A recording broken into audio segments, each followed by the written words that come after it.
Be4You Podcast e o tema de hoje é obesidade. Para falar sobre isso, eu convidei a doutora Luciana Pegorer, nutróloga. Seja muito bem-vinda. Eu que agradeço o convite e a importância de falar sobre um tema hoje tão discutido, né, tão na mídia, e acho que é importante a gente trazer informação de qualidade. Concordo. Lu, conta um pouquinho pra gente. Obesidade é uma doença ou é uma condição do indivíduo? Conta um pouquinho pra gente. Isso é uma coisa que a gente tem que falar, é muito importante, né? Hoje a obesidade, na verdade, desde 2008, a partir de um artigo do JAMA, a obesidade ela foi considerada uma doença, e em 2010 ela começou a fazer parte do CID. O CID é o Código Internacional de Doenças.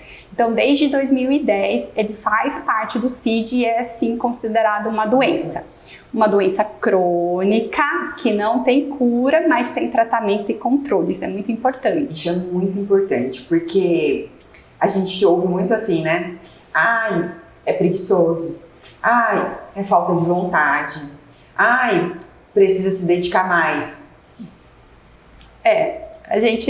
Isso é o que a gente fala que hoje é o estigma ainda da obesidade. A gente pode ver até pelos próprios profissionais de saúde que ainda há um estigma muito grande e poucas pessoas ainda consideram a obesidade como uma doença.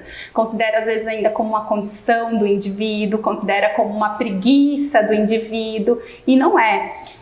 Os estudos têm mostrado cada vez mais que a obesidade é uma doença. Há distúrbios hormonais, emocionais, neurológicos que levam o indivíduo a ter a obesidade.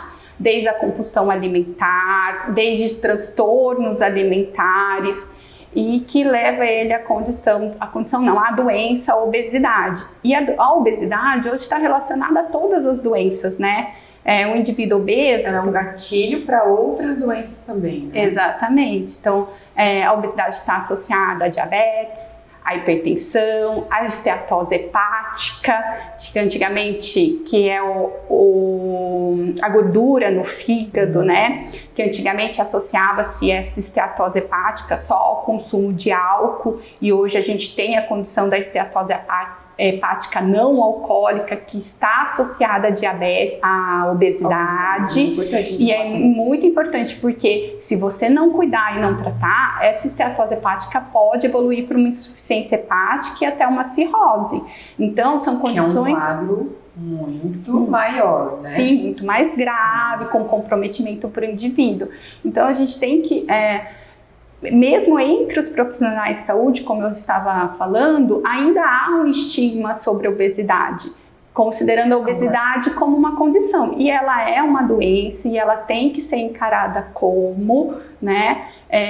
Existe hoje tratamento, né? É isso que eu ia perguntar. E outra coisa assim, o que leva ao desenvolvimento da obesidade, Lu?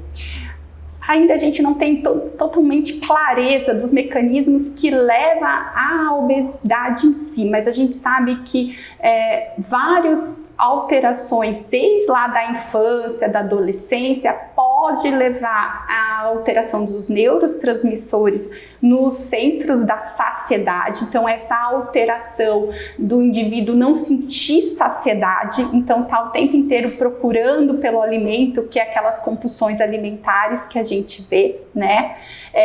Alterações hormonais, né?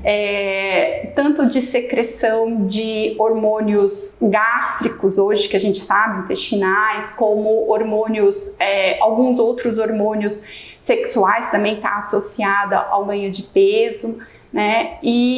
Mas principalmente alterações associadas ao centro da saciedade e fome. Tá. Agora a gente podia falar um pouquinho sobre tratamento, o que você tem visto de novo, que vem chegando no mercado, como que a nutrologia olha para essa doença e como que a gente pode ajudar tanto os pacientes que já passaram talvez por uma bariátrica, por uma cirurgia, quanto os pacientes que ainda não. Como que você tem visto isso no consultório hoje? Então, como a gente vem falando aqui, né, que a obesidade ela é uma doença crônica, que sim tem tratamento, controle, né? Não tem cura, mas tem controle. E esse controle, ele passa por várias etapas e vários profissionais, porque como eu falei, a obesidade, ela vem de alterações hormonais e emocionais também. Então, um gatilho, às vezes, para a ansiedade, para as compulsões alimentares, estão também associadas à parte da ansiedade, depressão, às vezes, tem indivíduos que ficam sem comer, mas tem indivíduos que vão para a compulsão alimentar. Então, o tratamento, o apoio emocional e psicológico nesses casos é de extrema importância. Então, a gente pode ter o tratamento, né, com a parte médica da nutrologia, por exemplo, mas isso não exclui o fato desse paciente também ser muito importante o acompanhamento com uma psicóloga, né? Isso, a psicóloga tem um papel importantíssimo ali dos controles dos sinais de ansiedade, o que te leva a ter a compulsão alimentar, né? Também a dietoterapia. Então não adianta você querer falar assim, o indivíduo é preguiçoso porque não quer parar de comer, quer fechar a boca, não sabe fechar a boca, e não é isso, né? Tem outras coisas que levam ele a procurar aqueles alimentos que são altamente calóricos, né? O nosso meio, por exemplo, a oferta de alimentos industrializados, o processo inflamatório, né? O paciente obeso é um paciente extremamente inflamado, né? Por quê? Porque ele come mal, porque as células adipócitas, elas são mais inflamatórias, né? Então, para você conseguir melhorar ali, você precisa melhorar a alimentação do paciente. E, de novo, não é dieta, né? Porque quando a gente vai pensar em dieta, a gente pensa, vou fazer dieta uma semana, um período, né? A gente pensa em dieta como algo restritivo. E, de novo, quando a gente fala em alimentação, em qualquer doença, mas principalmente na obesidade, é a mudança do estilo de vida, a mudança das escolhas, a mudança daquilo que você coloca na mesa, né? Então não é uma dieta que vai fazer você emagrecer, mas é a mudanças nas suas escolhas alimentares, nos seus hábitos alimentares, que vai trazer um resultado a longo prazo, né? E até na hora que eu gosto de assistir esses programas assim, né? E assim, eu vejo que eles, quando tem um gatilho acionado, eles se alimentam. É como se não conseguisse parar, né? Como se precisasse preencher tudo para aquela saciedade voltar, né? Então eu fico pensando neurologicamente, né? Os hormônios, como que funciona isso? Então, a gente estava falando aqui, né? Que a saciedade, né? O indivíduo, ele não consegue, o indivíduo obeso, ele está inflamado com alterações dos seus neurotransmissores, ele não consegue ter a sensação de saciedade. Tem um trabalho muito interessante falando sobre o açúcar, né? Quanto mais precocemente você introduz o açúcar na vida da criança, mais ela necessita daquilo, como se a dose que ele consumia no início não é suficiente para dar a sensação de saciedade. Então ele está sempre querendo consumir mais. O mesmo mecanismo acaba acontecendo às vezes com o obeso. Então ele come um tanto, aquilo não vai trazer saciedade. Na próxima vez ele vai ter que comer mais para ele ter aquela sensação de que ele tinha antes de saciedade. Então ele está sempre buscando cada vez mais porque ele não consegue ter o controle da saciedade. Então ele busca... digamos assim, é como a droga, né? Cada vez mais você busca aquela sensação, a sensação tá você precisa usar doses cada vez maiores para ter aquela sensação de bem-estar, de euforia. A mesma coisa acontece com a alimentação, você está sempre procurando mais para ter a sensação de saciedade, né? E isso não quer dizer que a pessoa é preguiçosa ou tem falta de vergonha, isso é hormonal, isso é químico, né? Sim. Tem todo um histórico, né? Sim, sim. E aí a outra parte que a gente fala do tratamento, né, que é a atividade física. Então, por que a atividade física ela é importante? Ah, porque eu vou perder peso com a atividade física? Não. A atividade física ela vai ter um papel importante no controle emocional, da ansiedade, né? Ela vai ter um papel importante na autoestima, que é uma coisa que está muito pertinho no obeso, né? Sabe que eu adoro escutar podcast, né? E eu adoro uma coisa de atividade física também. E aí, esses dias eu escutei uma frase que faz muito sentido. O meu dia, ele vai ter vários desafios. Então, um exemplo, se eu começar com um, que é a minha atividade, se cada vez eu for vencendo um passo a mais na minha atividade física, se for, por exemplo, musculação, um peso que eu consiga colocar hoje a mais, brincando assim, o resto do meu dia eu vou encarar qualquer outra coisa. Porque eu dediquei aquele tempo a mim mesmo e eu consegui vencer. Então, é isso, degrau por degrau, para auxiliar a liberar, né, melhorar a ansiedade, melhorar a autoconfiança, melhorar a autoestima, e aí vai virando uma cadeia, né? Sim, sim. Uma cadeia de apoio, eu imagino.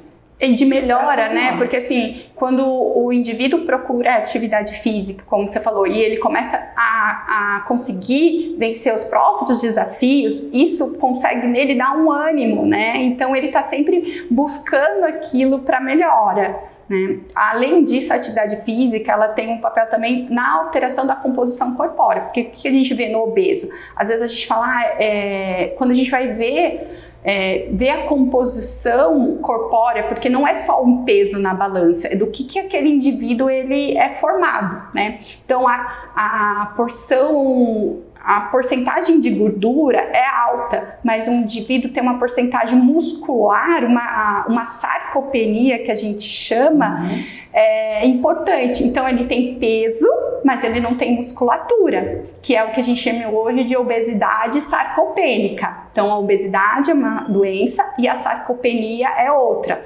A sarcopenia, que é a redução da musculatura e também da força, às vezes você tem musculatura, mas tem perda de força, é muito predominante no idoso, mas hoje a gente vê também no obeso.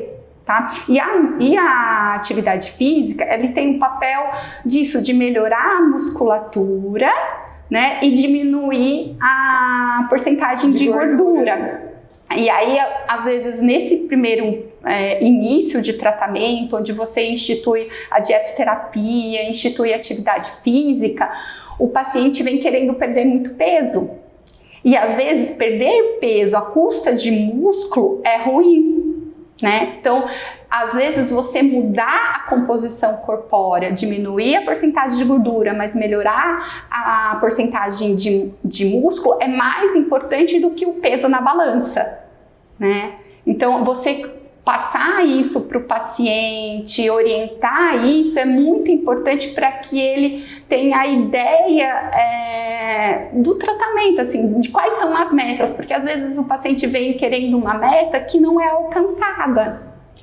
E saber que é uma, vamos dizer assim, que é uma meta que não é nada a curto prazo, é uma construção, e a gente sempre olhar esse paciente a longo prazo, poder acompanhar ele, né? Isso, porque é o que a gente falou, né? Não se decepcionar. Não se decepcionar. A expectativa alta, não se decepcionar e desistir. E aí, às vezes, o paciente pensa, eu quero perder 10 quilos, eu quero perder 15 quilos, ou eu quero chegar no meu peso há 20 anos atrás. Então, você colocar para o paciente que, de novo, não é um peso na balança, mas é uma mudança de estilo de vida, de qualidade, de saúde, de composição corpórea.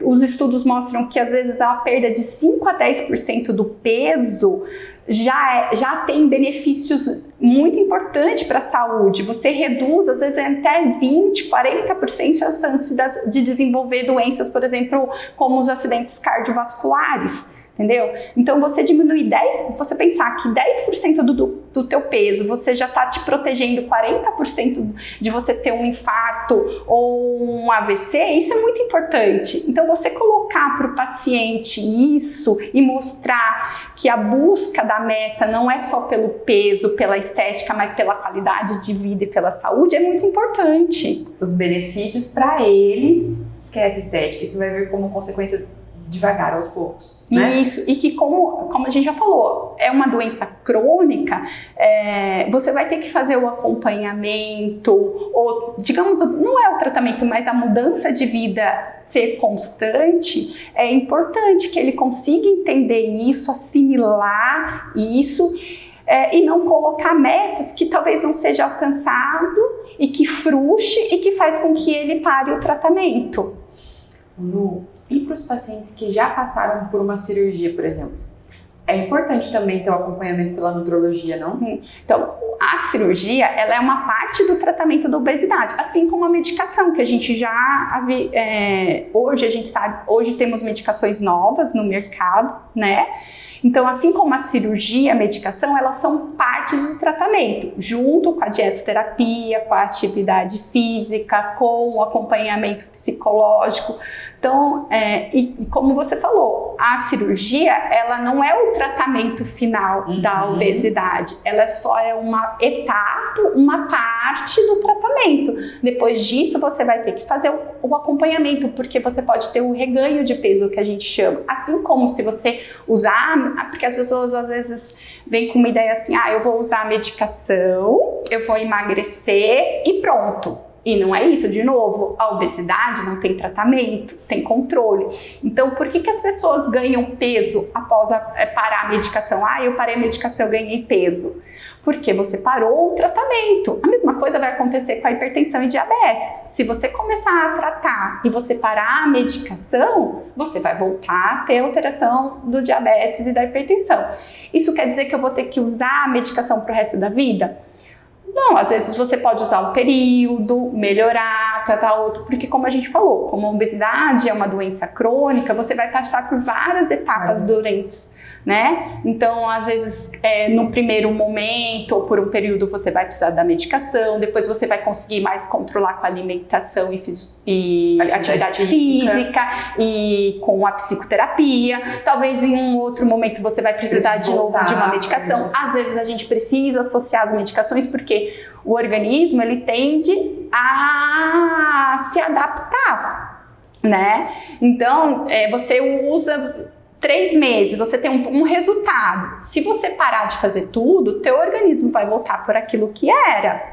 Ou se você ficar sempre comendo a mesma coisa, fazendo a mesma coisa, talvez seu organismo vai voltar numa adaptação e você vai voltar a ter o ganho de peso. Por isso, de novo, que o acompanhamento ele tem que ser a longo prazo, né? Porque você tem que estar sempre fazendo modificações para que o seu organismo perca o peso, né? Consiga ter o gasto para perder o peso. Muito bom. Hoje, a obesidade ela já é considerada uma epidemia. Como que a gente pode mudar esses números, Lu?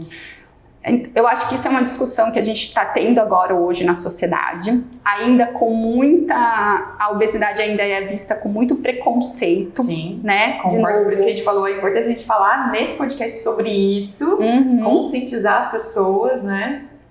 Então hoje a obesidade ainda é vista com muito preconceito e de novo não só pela população em geral, mas como profissionais de saúde. Então a gente trazer à tona a discussão da obesidade, que eu vejo que hoje a gente tem sociedades médicas discutindo sobre isso, os congressos estão discutindo sobre isso, trabalhos novos saindo. Eu acho que é importante para a gente trazer luz e entendimento sobre essa doença que tem se alastrado muito, né? Hoje a gente vive, como você falou, uma epidemia de obesidade.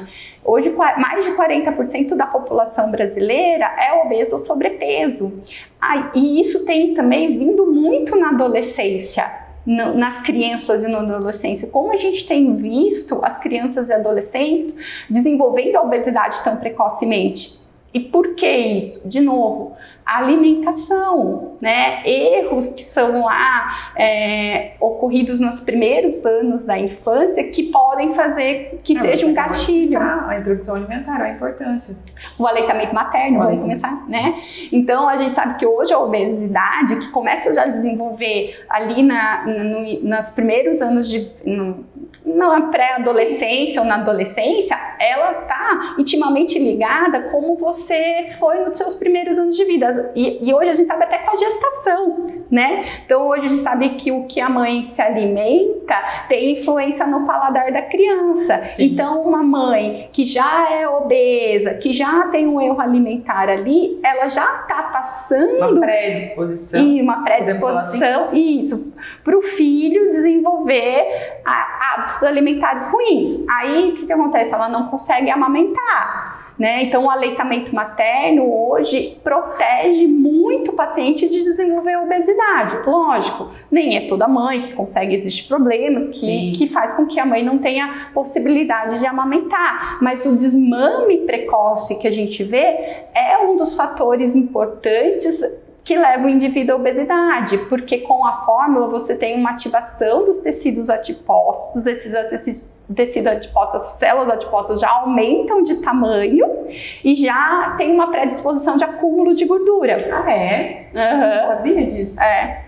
Então, o uso de fórmulas ou leite de vaca, que não seja o aleitamento materno, já leva a um aumento, a um inchaço das células adiposas.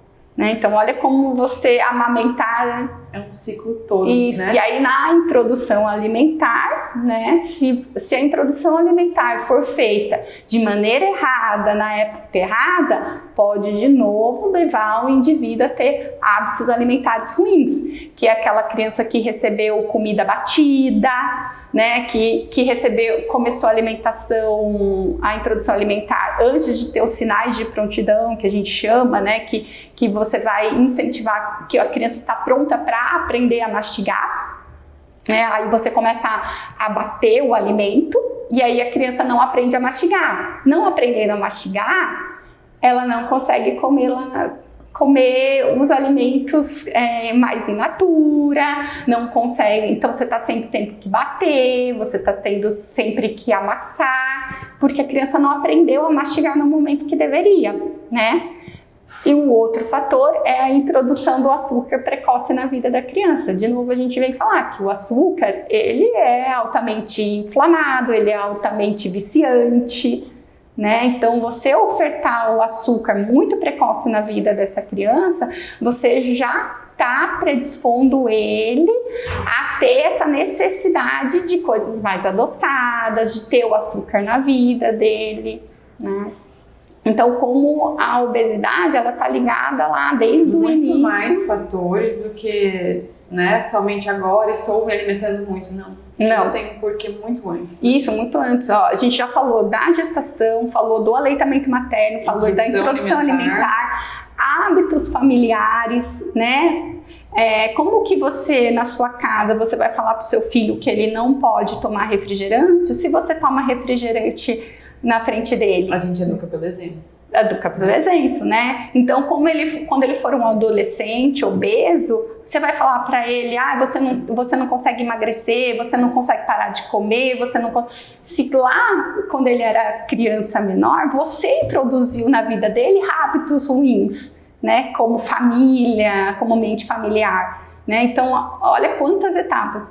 E um outro problema que às vezes eu trago é a relação do indivíduo com o alimento que é desenvolvido ali na infância.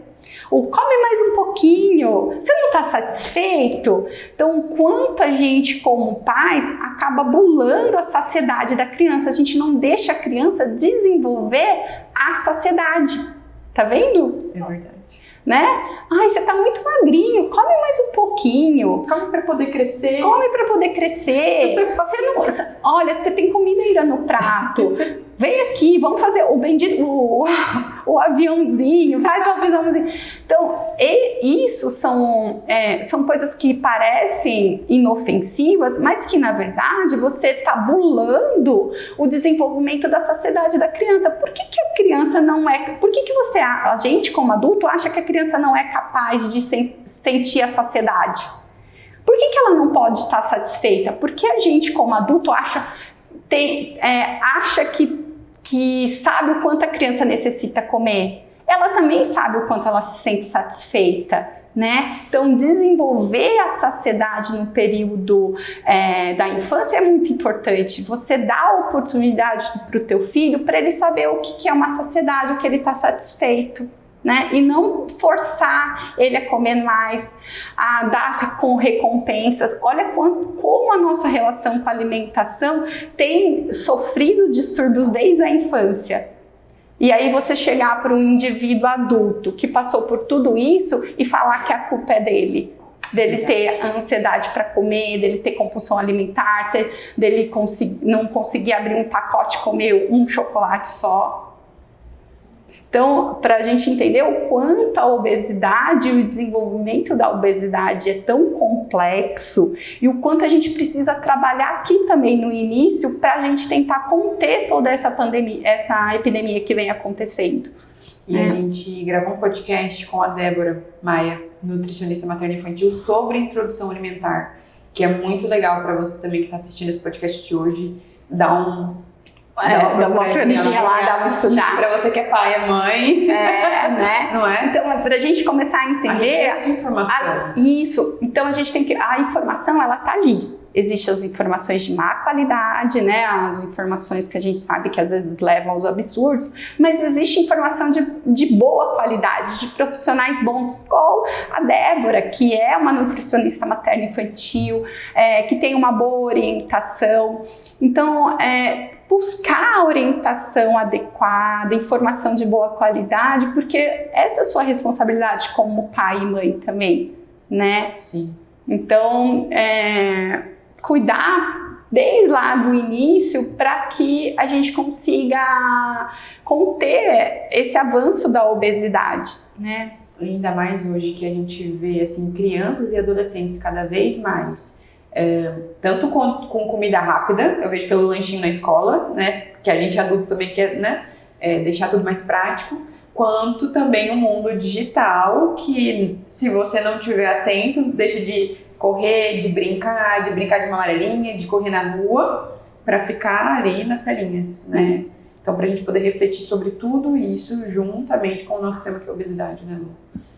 Então, e de novo, né, e os comerciais, a indústria alimentícia, o quanto a indústria alimentícia hoje influencia na adolescência. Beba Coca-Cola, come hambúrguer, vai na batata frita, né, e a gente não consegue perceber o quanto essa indústria alimentícia, né, influencia no nosso dia a dia, nas nossas escolhas. Né? E o adolescente fala assim, e o adolescente hoje fala assim, eu tenho controle, eu como o que eu quero e tá tudo bem agora, né? Só que daqui a um tempo ele vai começar a ter alteração do desenvolvimento, alteração no peso, alteração cognitivo, porque uma alimentação industrializada, ultraprocessada, rica em açúcar, em gordura, pobre em vitaminas, também leva a problemas neurológicos, a dificuldade de aprendizagem. Então, todas essas doenças estão associadas a má alimentação. E a obesidade é uma delas principais, né? Então, de novo, parar do estigma que quem é obeso é porque é preguiçoso, porque não consegue. Né? Acolher esse indivíduo, dizer que sim, é uma doença e que sim, temos tratamento, busque bons profissionais, não é mesmo?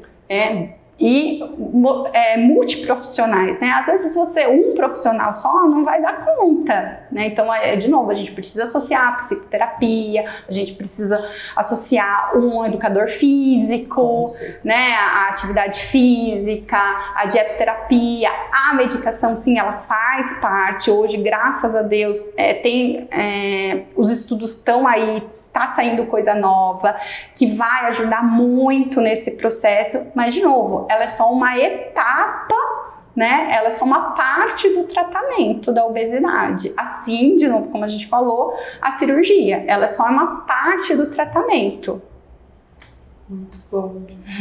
Muito obrigada, Lu. Deixa seu Instagram pra gente poder acompanhar um pouquinho mais seu trabalho. A doutora Luciana atende conosco aqui na Before You a partir de fevereiro ou março. Vai estar conosco quase todas as tardes, né, Lu? Isso, então, meu Instagram é doutora Luciana Pegoraro, acompanha lá, tem bastante coisa nova saindo, a gente vai trazer bastante novidade. Eu acho que em fevereiro, em março ali, a gente já vai estar com o consultório certinho, atendendo todas as tardes, aí eu quero trazer bastante novidade, bastante coisa nova pra gente trabalhar aqui na clínica, acho que vai ser bem legal. Isso aí. Lu, muito obrigada. Mas obrigada a você pelo tratamento, obrigada a você pelo convite e acho que para trazer um tema tão importante, né, para a gente discutir. Sim. Obrigada a todos vocês que nos escutaram, que nos ouviram, nos assistiram. Fique ligadinho que logo mais teremos mais novidades. Obrigada.